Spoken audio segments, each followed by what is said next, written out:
They had to go high up. I don't know, felt like change a light bulb or something. They should take my time. Now, the other thing, but somebody had to go high up and do something. And I was rising in some kind of, like an old boom truck or something. And I got dropped out way up there somewhere.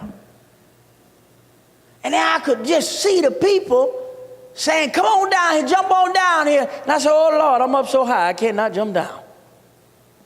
If I jump off here, I'm gonna hurt myself. Lord, why you put me up here? Why you put me way up here, Lord?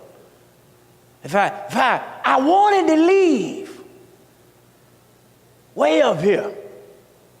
I felt uncomfortable, but I could see the residential area.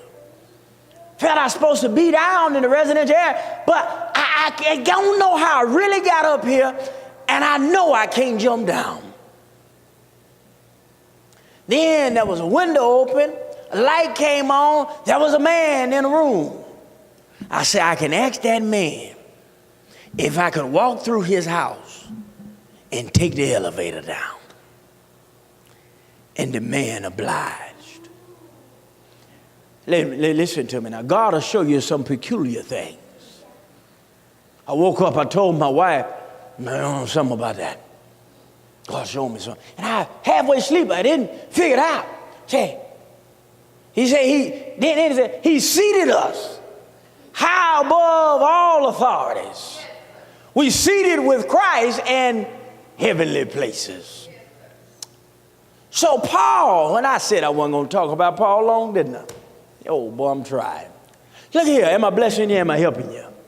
Am I saying something in your spirit? See, Paul wasn't no good man. Got to catch this gospel, somebody. There's a recovery class that God has put in my spirit to start right here at 11411 Windfern Rd.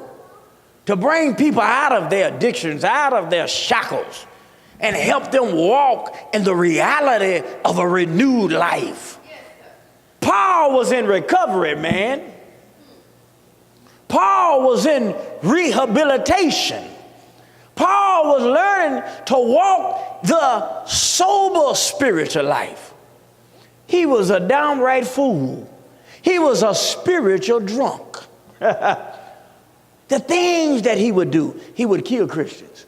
And he wouldn't just kill Christians, it was so premeditated. Paul would plan schemes and artifices and have conspiracies that would trap Christians to admit that they were Christians so he could haul them off to be crucified. Horrible things. We talk about Paul. So Paul argues who he is in God. You better know who you are in God, man. Be ready to argue who you are. The world gonna call you somebody, you no good, low down, nappy headed. You know what I'm trying to say. The world will call you who you are. But man, you better know who you are in God. The bank account will tell you broke, busted, bad credit, having, you know what I'm trying to say, the bank might say. You better know who you are in God.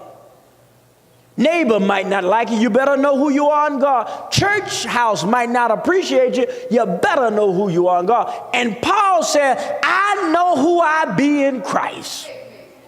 Come on, somebody. So I'm talking about, let me move on. Paul